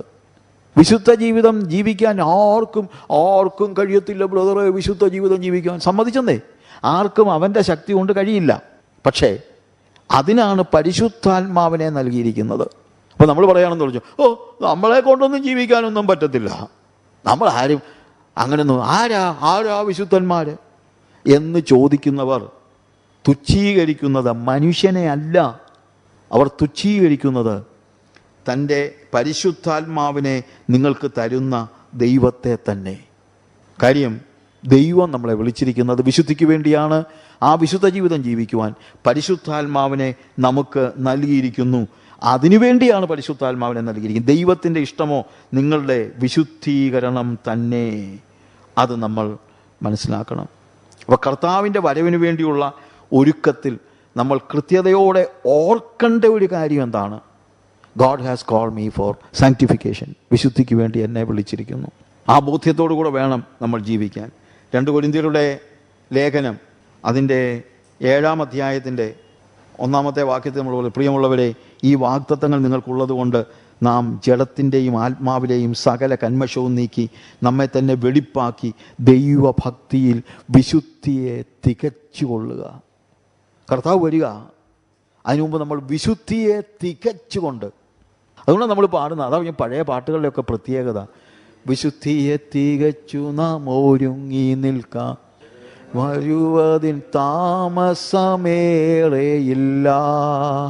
വിശുദ്ധിയെ തികച്ചു നാം ഒരുങ്ങി നിൽക്കാം, കർത്തൻ വരുവതിൻ താമസമേറെയില്ല. പ്രിയമുള്ളവരെ, യെസ്, ആ വിശുദ്ധിയെ തികച്ച് നാം ഒരുങ്ങി നിൽക്കുക. കർത്താവ് വരുന്നു. ഈ വാഗ്ദത്തങ്ങൾ നമുക്കുള്ളത് കൊണ്ട് നാം ജഡത്തിലെയും ആത്മാവിലെയും സകല കന്മഷവും നീക്കി നമ്മെ തന്നെ വെടിപ്പാക്കി ദൈവഭയത്തിൽ വിശുദ്ധിയെ തികച്ചുകൊള്ളുക. കർത്താവിൻ്റെ വരവിന് വേണ്ടി നമ്മൾ ഒരുക്കേണ്ടത് വിശുദ്ധിയെ തികച്ചുകൊണ്ടാണ്. അതാണ് നമ്മൾ മനസ്സിലാക്കുന്നത്. 1 പത്രോസിൻ്റെ ലേഖനത്തിൽ നിന്നും കൂടെ ഒരു ഭാഗം ഞാൻ വായിക്കട്ടെ. 1 പത്രോസ് അതിൻ്റെ 1-ാം അധ്യായം 13 മുതൽ ഉള്ള വാക്യങ്ങൾ, 19 വരെയുള്ള വാക്യങ്ങളുണ്ട്, ഓടിച്ചു വായിക്കാം. 13 മുതലുള്ള വാക്യങ്ങൾ വായിക്കുമ്പോൾ, ആകയാൽ നിങ്ങളുടെ മനസ്സുറപ്പിച്ച് നിർമ്മതരായ യേശു ക്രിസ്തുവിൻ്റെ പ്രത്യക്ഷതയിങ്കൽ നിങ്ങൾക്ക് വരുവാനുള്ള കൃപയിൽ പൂർണ്ണ പ്രത്യാശ വെച്ചുകൊള്ളുവിൻ. കർത്താവിൻ്റെ പ്രത്യക്ഷതയെക്കുറിച്ചാണ് പറയുന്നത്. പണ്ട് നിങ്ങളുടെ അജ്ഞാനകാലത്തുണ്ടായിരുന്ന മോഹങ്ങളെ മാതൃകയാക്കാതെ നിങ്ങളെ വിളിച്ച വിശുദ്ധന് ഒത്തവണ്ണം അനുസരണമുള്ള മക്കളായി എല്ലാ നടപ്പിലും വിശുദ്ധരാകുവിൻ. പ്രിയമുള്ളവരെ, കർത്താവിൻ്റെ വരവിന് വേണ്ടിയുള്ള ഒരുക്കം വിശുദ്ധിയാണ്, അതിന് സംശയമില്ല. ഞാൻ വിശുദ്ധനായിരിക്കയാൽ നിങ്ങളും വിശുദ്ധരായിരിപ്പിനെന്ന് എഴുതിയിരിക്കുന്നുവല്ലോ. മുഖപക്ഷം കൂടാതെ ഓരോരുത്തൻ്റെ പ്രവൃത്തിക്ക് തക്കവണ്ണം ന്യായം വിധിക്കുന്നവനെ നിങ്ങൾ പിതാവെന്ന് വിളിക്കുന്നുവെങ്കിൽ നിങ്ങളുടെ പ്രവാസകാലം ഭയത്തോടെ കഴിപ്പീൻ. നിങ്ങളുടെ പ്രവാസകാലം ഭയത്തോടെ കഴിപ്പീൻ. നോക്കുക, നമ്മൾ ഓർക്കണം, നമ്മൾ ഈ പ്രവാസകാലം ഭയത്തോടെ, അതായത് എന്തോ കാണിച്ചാലും അങ്ങനെയൊക്കെ പഠിപ്പിക്കുന്നവരുണ്ട്. കർത്താവ് കാൽവറി ക്രൂശിൽ മരിച്ചപ്പോൾ ലോകത്തിലുള്ള സകല മനുഷ്യരുടെയും, ഒരുത്തനീടെ പറഞ്ഞതാ, സകല മനുഷ്യരുടെയും സകല പാവങ്ങളും മോഹിച്ചു കഴിഞ്ഞു. അതുകൊണ്ട് ഇനിയിപ്പം എല്ലാവരും അങ്ങ് സ്വർഗത്തിൽ പോകും. ഒരു ഏറ്റു പറഞ്ഞാലും ഇല്ലെങ്കിലും എല്ലാം കർത്താവ് പാവങ്ങൾക്ക് വേണ്ടി മരിച്ചു, അതുകൊണ്ട് എല്ലാവരും അങ്ങ് സ്വർഗത്തിൽ പൊക്കോളുമെന്ന്. അതുകൊണ്ട് ആരും പാവമൊന്നും ഏറ്റുപറയണമെന്ന് നിർബന്ധമൊന്നും ഇല്ല. കാര്യം കർത്താവ് മരിച്ചപ്പോൾ എല്ലാവരുടെയും പാവങ്ങൾക്ക് വേണ്ടി മരിച്ചു കഴിഞ്ഞല്ലോ, അതുകൊണ്ട് എല്ലാവരും അങ്ങ് സ്വർഗത്തിൽ പൊക്കോളും. ആരും നരകത്തിൽ പോകത്തില്ല. ഏറ്റവും ഒടുവിൽ സാത്താനും അങ്ങ് സ്വർഗത്തിൽ ചെല്ലുമെന്ന് ആ പുള്ളി പറഞ്ഞു പിടിപ്പിച്ചു. എന്തൊക്കെയാ കേൾക്കുന്നത്? ഈ കാര്യങ്ങൾ നമ്മൾ മനസ്സിലാക്കുമ്പോൾ പ്രിയമുള്ളവരെ, കർത്താവ് നമ്മളെ വിളിച്ചിരിക്കുന്നത് എന്തിനു വേണ്ടിയാണ്? നമ്മൾ ഓർക്കണം. 19-ാമത്തെ വാക്യത്തിലൂടെ പറഞ്ഞിരിക്കുന്നത്, അല്ലെങ്കിൽ 18-19 വാക്യങ്ങൾ നമ്മളെ വിളിച്ചിരിക്കുന്നത്, നമ്മളെ വ്യർത്ഥവും പിതൃപാരമ്പര്യമായിട്ടുള്ള നിങ്ങളെ നടപ്പിൽ നിന്ന് നിങ്ങളെ വീണ്ടെടുത്തിരിക്കുന്നത് പൊന്ന് വെള്ളി മുതലായി അഴിഞ്ഞു പോകുന്ന വസ്തുക്കളെ കൊണ്ടല്ല, ക്രിസ്തുവെന്ന നിർദോഷവും നിഷ്കളങ്കവുമായ കുഞ്ഞാടിൻ്റെ വിലയേറിയ രക്തം കൊണ്ടത്രേ. ഓർത്തോണം, യേശു കർത്താവ് തൻ്റെ രക്തം കൊടുത്ത് നമ്മളെ വിലയ്ക്ക് വാങ്ങിയതാ. അതൊന്ന് ആലോചിച്ച് കഴിഞ്ഞാൽ പിന്നെ അശുദ്ധിയിലേക്ക് നമ്മൾ പോവുകയില്ല. കർത്താവിൻ്റെ വരവിന് വേണ്ടി നമ്മളെ തന്നെ ഒരുക്കേണ്ടത് വിശുദ്ധിയിൽ നമ്മളെ ഒരുക്കുക എന്നുള്ളതാണ്. വിശുദ്ധിയിൽ നമ്മളെ ഒരുക്കുക. ഒരു ഭാഗം കൂടെ പെട്ടെന്ന് ഞാൻ പറയട്ടെ. കർത്താവിൻ്റെ വരവിന് വേണ്ടി വ്യക്തികളായിട്ട് നമ്മൾ വിശുദ്ധിയിൽ ഒരുങ്ങുക. നമ്മുടെ കുടുംബങ്ങളെ നമ്മൾ ഒരുക്കണം. ഞാൻ രക്ഷിക്കപ്പെട്ടു, ഞാൻ സഭയിൽ പോകുന്നു, എൻ്റെ പിള്ളേരും ചിലപ്പോൾ സഭയിലൊക്കെ പോയെന്നിരിക്കും. പക്ഷേ കർത്താവിൻ്റെ വരവിന് വേണ്ടി നമ്മുടെ കുഞ്ഞുങ്ങളെ നമ്മൾ ഒരുക്കുന്നുണ്ടോ? ഒന്നാമത്തെ കാര്യം, ഈ കുഞ്ഞുങ്ങളോട് നമ്മൾ ഈ കാര്യങ്ങളൊക്കെ സംസാരിക്കുന്നുണ്ടോ? വിശുദ്ധിയിൽ നമ്മുടെ കുഞ്ഞുങ്ങളെ നമ്മൾ ഒരുക്കുന്നുണ്ടോ? ഇന്നത്തെ ഒരു പ്രസൻറ്റ് സിനാരിയോ എന്ന് പറയുന്നത് കുഞ്ഞുങ്ങൾ ദൈവത്തിൽ നിന്ന് അകന്ന് പോകുകയാണ് അല്ലേ? പൊതുവേ ഞാൻ പറഞ്ഞത്, എല്ലായിടത്തും നല്ല കുഞ്ഞുങ്ങളും ഉണ്ട്, അല്ലാത്തവരും ഉണ്ട്. നല്ല കുഞ്ഞുങ്ങളെന്ന് ഞാൻ ഉദ്ദേശിച്ചത് ആത്മീകരായ കുഞ്ഞുങ്ങൾ ധാരാളമുണ്ട്, അതിന് സംശയമൊന്നുമില്ല. ആത്മീയരായ കുഞ്ഞുങ്ങൾ അത് ഇന്ത്യയിലും ഉണ്ട്, അമേരിക്കയിലും ഉണ്ട്, എല്ലായിടത്തും ഉണ്ട്. എന്നെ അത്ഭുതപ്പെടുത്തിയ പല കാര്യങ്ങളുണ്ട്. അമേരിക്കയിൽ പല സ്ഥലങ്ങളിലും ഇപ്പം സോഷ്യൽ ഡ്രിങ്കിങ് ഒന്നും ഒരു പാപമല്ലെന്ന് ചിന്തിക്കുന്ന പിള്ളേർ ഒത്തിരി ഉണ്ട്. സോഷ്യൽ ഡ്രിങ്കിങ്, എല്ലാവരും കൂടെ ഒരുമിച്ച് കൂടി ഇരുന്ന് ഇച്ചിരി മദ്യപിച്ചാലൊന്നും കുഴപ്പമൊന്നും ഇല്ലെന്ന് ചിന്തിക്കുന്ന ഒത്തിരി പിള്ളേരുണ്ട്. അങ്ങനെയുള്ള ഒരു സ്ഥലത്ത് പിള്ളേരെന്ത് ചെയ്യുമെന്നറിയാമോ? നടന്ന സംഭവമാണ്. ഞാൻ അതുമായിട്ട് ബന്ധപ്പെട്ട പിള്ളേരെ കണ്ടിട്ടാണ് ഞാൻ പറഞ്ഞത്. അപ്പോൾ ഒരു സഭയിൽ പിള്ളേരെല്ലാം കൂടെ സോഷ്യൽ ഡ്രിങ്കിങ്, സഭയിലെ പിള്ളേരാണ്. എന്നിട്ട് അവന്മാർ അതിൻ്റെ ഫോട്ടോ എടുത്ത് ഫേസ്ബുക്കിനകത്ത് ഇട്ടു. ഏത് കുടിക്കുന്ന പടം എടുത്ത് ഫേസ്ബുക്കിനകത്ത് ഇട്ടു. ഇതിനകത്ത് ഒരു പയ്യൻ, അവൻ കല്യാണം കഴിച്ച എൻ്റെ വളരെ ക്ലോസ് ആയിട്ടുള്ള ഒരു ഫാമിലിയാണ്, ഒരു ഭാര്യയും ഭർത്താവും. ആ പെങ്കൊച്ചിനെ ഞാൻ ഒത്തിരി മെൻറ്റർ ചെയ്തതാണ്. ഞാൻ അവളുടെ ഒരു മെൻറ്ററായിട്ട് തന്നെ അവൾ കണക്കാക്കുന്നതും. അപ്പോൾ ഈ പയ്യൻ, അതായത് ഈ മോളുടെ ഹസ്ബൻഡ്, അവൻ ഈ പിള്ളേരെ വിളിച്ച് ഫയർ ചെയ്തിട്ട് പറഞ്ഞു, എടാ നീ കുടിക്കുന്നത് തന്നെ ദൈവത്തിൽ സന്നിധി തെറ്റ്, എന്നിട്ട് ഇത് പബ്ലിക്കായിട്ട് നീ ഫേസ്ബുക്കിനകത്ത് എടുത്തിട്ടോ എന്നൊക്കെ ചോദിച്ച് ഭയങ്കരമായിട്ട് പിള്ളേരോട് ചൂടായി കഴിഞ്ഞപ്പോൾ സംഭവിച്ചതെന്നറിയാമോ? സഭക്കാർ ഇവനോട് ചൂടായിട്ട് നമ്മുടെ ചെറുപ്പക്കാരെന്തെങ്കിലുമൊക്കെ കാണിച്ചെന്നിരിക്കും. നീ അവരെ ഇങ്ങനെ വഴക്ക് പറഞ്ഞു കഴിഞ്ഞാൽ പിന്നെ അവർ നാളെ സഭയെ വരുമോ? അതുകൊണ്ട് അവരെന്തെങ്കിലും കാണിക്കട്ടെ, നീ എന്തിനാ തിരക്കുന്നതെന്ന്. അങ്ങനെ നമ്മുടെ കുഞ്ഞുങ്ങൾ അകന്നു പോയിക്കൊണ്ട്, അതിനിടയ്ക്കും ധീരതയോടെ നിൽക്കുന്ന പിള്ളേർ ഉണ്ട്, ഇല്ലെന്നല്ല ഞാൻ പറഞ്ഞത്. പക്ഷെ പൊതുവേ ആ ഒരു നിലയിലേക്ക് പോയിക്കൊണ്ടിരിക്കുക. മറ്റുള്ളവരുടെ കാര്യമൊന്നും പറയേണ്ട കാര്യമില്ല അല്ലേ? നമുക്കറിയാമല്ലോ, ഈ പത്രങ്ങളിലൊക്കെ വായിക്കുന്ന എല്ലാം ഇപ്പോഴത്തെ ചെറുപ്പക്കാർ പിള്ളേരുടെ ഓരോ കാര്യം, അവിശ്വാസികളായിട്ടുള്ള കാര്യങ്ങൾ മാത്രമല്ലല്ലോ, വിശ്വാസികൾ, അപ്പനെ അമ്മയും കൊല്ലുന്ന വിശ്വാസികൾ വരെ പിള്ളേർ ഉണ്ടായിരിക്കുകയാണ്, മയക്കുമരുന്നിന് അടിമകളായ പിള്ളേർ അല്ലേ? അങ്ങനെ ഒരു സാഹചര്യത്തിലേക്ക് വന്നിരിക്കുകയാണ്. ഇവിടെ നമ്മുടെ കുഞ്ഞുങ്ങളെ കർത്താവിൻ്റെ വരവിന് വേണ്ടി ഒരുക്കുന്നുണ്ടോ നമ്മൾ? അതാണ് ഒരു പ്രധാനപ്പെട്ട ചോദ്യം. നോഹയുടെ കാലഘട്ടത്തെക്കുറിച്ച് നമ്മൾ പഠിച്ചപ്പോൾ നമ്മൾ പറഞ്ഞൊരു കാര്യമുണ്ട്. വളരെ നികൃഷ്ടമായ ഒരു കാലഘട്ടമായിരുന്നു അത് ഇല്ലേ? അവർ തിന്നും കുടിച്ചും വിവാഹത്തിന് കൊടുത്തും വിവാഹം കഴിച്ചും പോന്നു. ദൈവത്തെക്കുറിച്ചൊരു ചിന്തയുമില്ല. നമ്മുടെ ഇപ്പോഴത്തെ തലമുറയുടെ ഒരു പൂർവ്വകാല വേർഷനാണ് നോഹയുടെ കാലയളവിലുണ്ടായിരുന്നത്. തങ്ങൾക്ക് ബോധിച്ചവരെ ഭാര്യമാരായി എടുത്തു. യാതൊരു രീതിയിലും ആത്മീയത, ദൈവം പറയുന്നത് കേൾക്കാൻ കാത് തുറക്കാത്തവരായ ആളുകൾ. എന്നാൽ ആ തലമുറയിൽ ജീവിച്ച നോഹയ്ക്ക് യഹോവയുടെ കൃപ ലഭിച്ചു. നോഹ ദൈവത്തോടു കൂടെ നടന്നു. പ്രിയമുള്ളവരെ, എന്നെ ഏറ്റവും കൂടുതൽ സ്വാധീനിച്ചൊരു കാര്യം ഈ നോഹയുടെ കുഞ്ഞുങ്ങളുടെ കാര്യമാണ്. നോഹ എന്ന് പറയുന്ന ഒറ്റ വ്യക്തിയെ ഉണ്ടായിരുന്നുള്ളൂ ആ കാലയളവിൽ. ലോകത്തിൽ കർത്താവിൻ്റെ പാത പിന്തുടർന്ന ഒറ്റ വ്യക്തിയെ ഉണ്ടായിരുന്നുള്ളൂ, അത് നോഹയായിരുന്നു. പക്ഷേ നോഹയുടെ മക്കൾ നോഹയുടെ കൂടെ നിന്നു. പെട്ടവൻ പണിതിട്ട് ഈ പിള്ളേരെ ഒന്നും വിഷമിച്ച് കയറ്റിയതൊന്നുമല്ല, അവർ നോഹയെ അനുസരിച്ചവരാ. നോഹയും നോഹയുടെ മക്കളും നോഹയുടെ മരുമക്കളും നോഹയുടെ ഭാര്യയും. ഞാൻ ആ കുടുംബത്തെ ഭയങ്കരമായിട്ട് ബഹുമാനിക്കുന്നുണ്ട്. ഇങ്ങനെയുള്ള കുടുംബങ്ങളാണ് നമുക്ക് വേണ്ടത്. ഇങ്ങനെയുള്ള കുടുംബങ്ങൾ. ഞാൻ ചിലപ്പോൾ ആലോചിക്കാറുണ്ട്, ഈ കുഞ്ഞുങ്ങൾ കോളേജിലൊക്കെ പഠിച്ചെങ്കിൽ അന്നത്തെ കാലത്ത് എന്തുമാത്രം ഹരാസ്മെൻ്റ് അവർ അനുഭവിച്ച് കാണും. ചിലപ്പം നോഹയുടെ പിള്ളേരോട് ചോദിക്കും, എടാ നിൻ്റെ അപ്പൻ എന്നാ ജോലി? എൻ്റെ അപ്പൻ വലിയൊരു കപ്പൽ പണിയാണ്. കപ്പൽ പണിയാണോ? അതെവിടാടാ? മെഡിറ്ററേനിയൻ സീയുടെ അടുത്ത് വല്ലതും ആണോ? അല്ല, പിന്നെ പർവ്വതത്തിൻ്റെ മുകളിലാണ്. എടാ കപ്പൽ പണിയുന്നത് പർവ്വതത്തിൻ്റെ മുകളിലാണോ?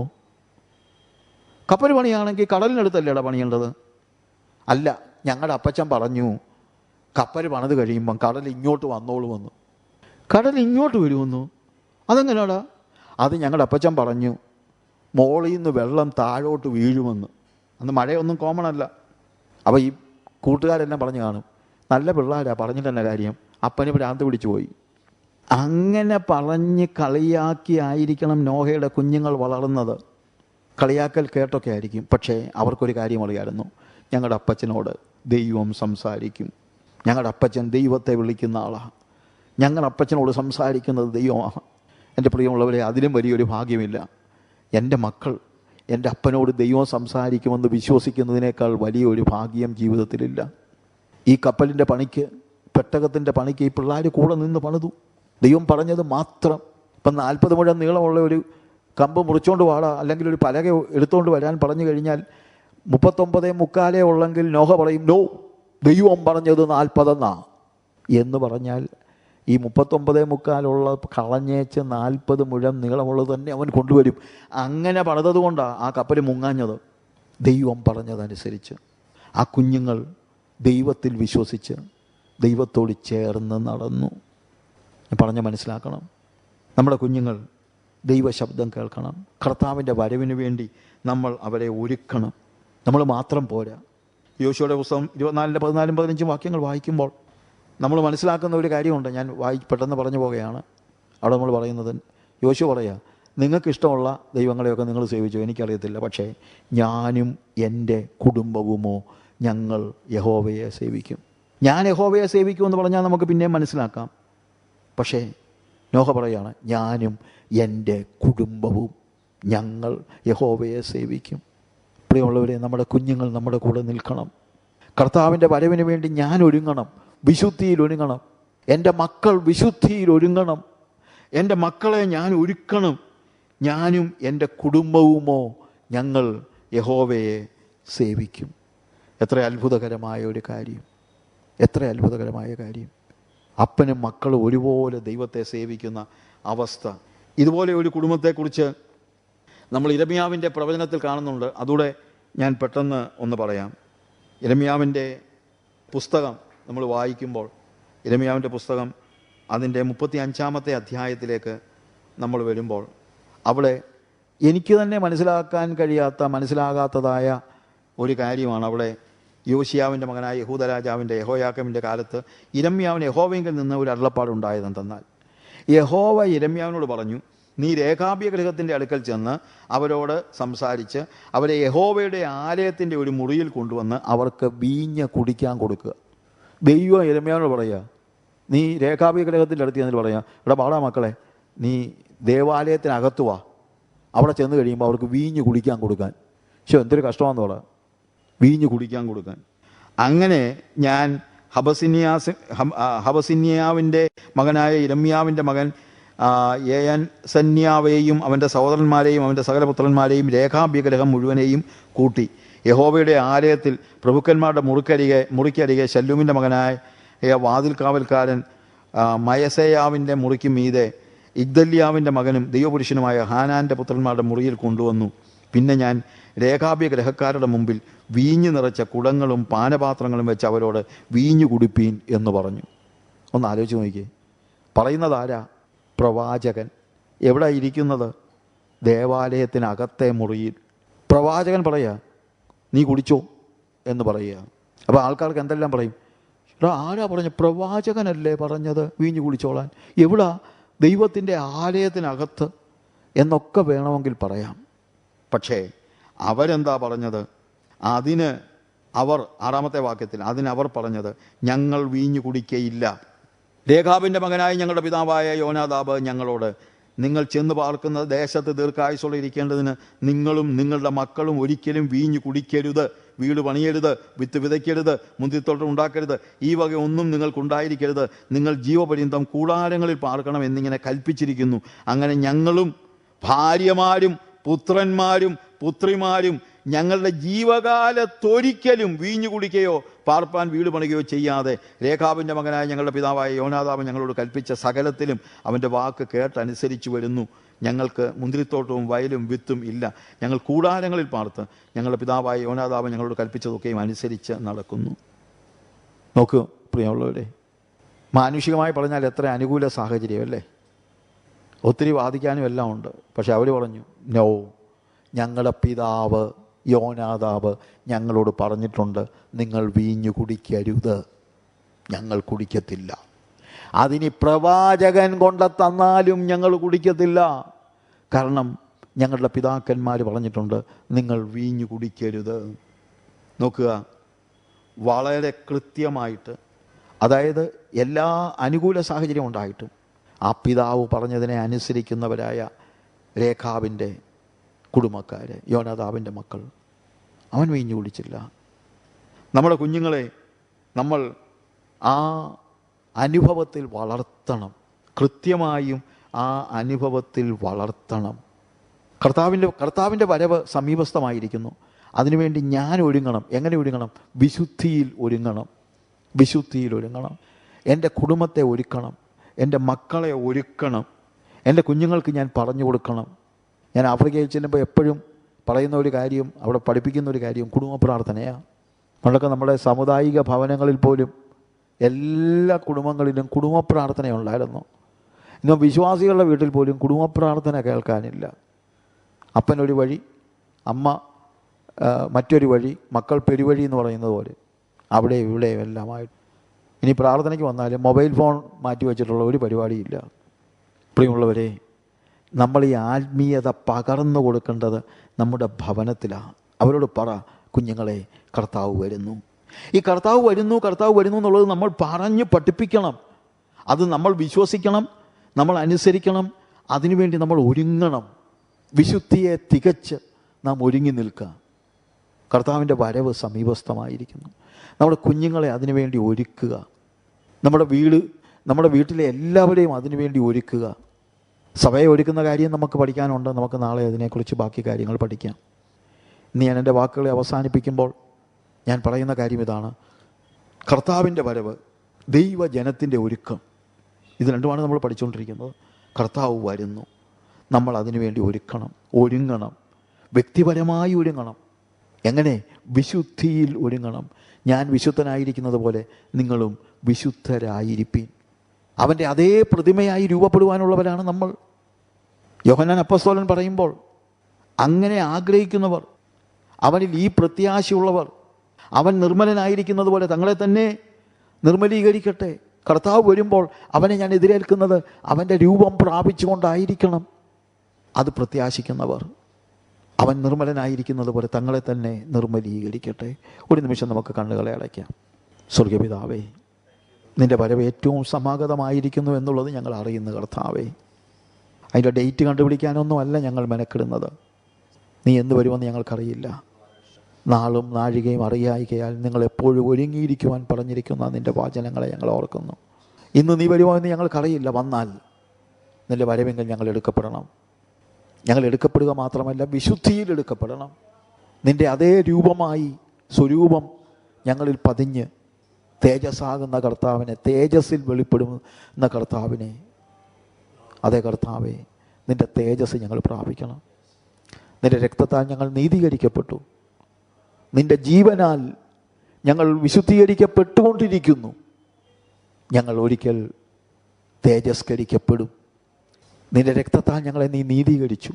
ഇന്ന് നീതീകരിക്കപ്പെട്ട ഞങ്ങൾക്ക് നീ തന്നിരിക്കുന്ന അടുത്ത സ്റ്റെപ്പാണല്ലോ വിശുദ്ധീകരണം.